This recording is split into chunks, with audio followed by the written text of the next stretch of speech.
ನಮಸ್ಕಾರ. ನಾನು ಈ ದಿನ ಸಬ್ಬಸಿಗೆ ಸೊಪ್ಪಿನ ಖಾರ ಮಾಡ್ಕೊಂಡು ಬಂದಿದ್ದೀನಿ. ಇದು ಬಾಣಂತಿಯರಿಗೆ ಬಾಣಂತನದಲ್ಲಿ ಮಾಡಿಕೊಡುವಂಥದ್ದು. ಬಹಳ ಹಳೆಯ ಕಾಲದ ಅಡುಗೆ ಜೊತೆ ಔಷಧಿಯೂ ಸಹ ಹೌದು. ಬನ್ನಿ ಈಗ ಇದರ ವಿಡಿಯೋವನ್ನು ನೋಡ್ತಾ ಹೋಗೋಣ.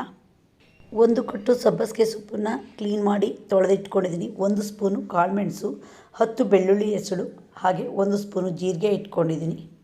ಒಲೆ ಮೇಲೆ ಬಾಣಲೆ ಇಟ್ಕೊಂಡಿದ್ದೀನಿ. 1 ಸ್ಪೂನಷ್ಟು ತುಪ್ಪ ಹಾಕಿದ್ದೀನಿ. ಈಗ ಇವೆಲ್ಲವನ್ನು ಹಾಕಿ ಸ್ವಲ್ಪ ಬಾಡಿಸೋಣ. ಬಾಣಂತಿ ಅಂದರೆ ಹಸಿಮೈ ಆಗಿರುತ್ತೆ.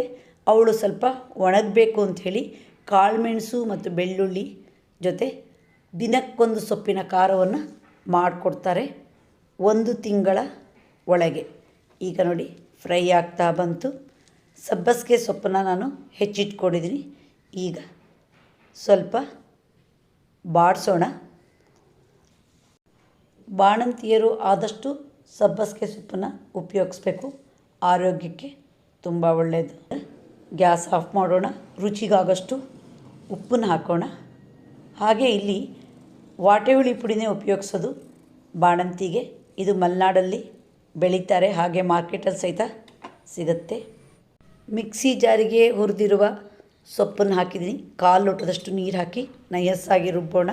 ಈಗ ರುಬ್ಬಿದ ಮಿಶ್ರಣ ರೆಡಿಯಾಗಿದೆ. ಒಗ್ಗರಣೆಗೆ ರೆಡಿ ಮಾಡೋಣ. ಒಲೆ ಮೇಲೆ ಬಾಣಲೆ ಇಟ್ಕೊಂಡಿದ್ದೀನಿ. 2 ಸ್ಪೂನಷ್ಟು ತುಪ್ಪ ಹಾಕಿದ್ದೀನಿ. ಈಗ ಅರ್ಧ ಸ್ಪೂನಷ್ಟು ಜೀರಿಗೆ ಹಾಕೋಣ. ಸ್ವಲ್ಪ ಫ್ರೈ ಮಾಡೋಣ.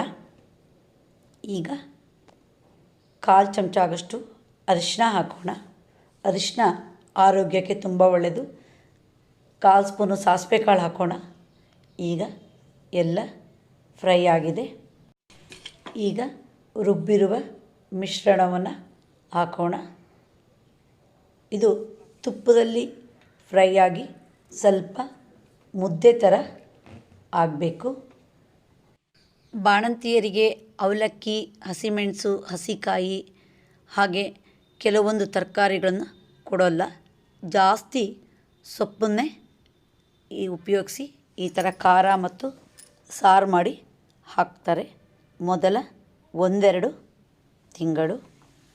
ವಿಶೇಷವಾಗಿ ಬಾಣಂತಿಯರಿಗೆ ಮಾಡುವ ಖಾರ ಆದರೂ ಸಹಿತ ಬೇರೆ ದಿನದಲ್ಲಿ ಮಾಡಿಕೊಂಡು ಎಲ್ಲರೂ ಊಟ ಮಾಡ್ಬೋದು. ಆರೋಗ್ಯಕ್ಕೆ ತುಂಬ ಒಳ್ಳೆಯದು. ಈಗ ಖಾರ ರೆಡಿ ಆಯಿತು. ಗ್ಯಾಸ್ ಆಫ್ ಮಾಡೋಣ. ಇದನ್ನು ಬಿಸಿ ಅನ್ನದ ಜೊತೆ 2 ಸ್ಪೂನು ತುಪ್ಪ ಹಾಕಿ ಚಟ್ನಿ ಥರ ಕಲಿಸ್ಕೊಂಡು ಊಟ ಮಾಡೋದು.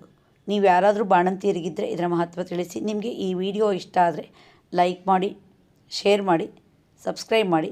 ಧನ್ಯವಾದಗಳು.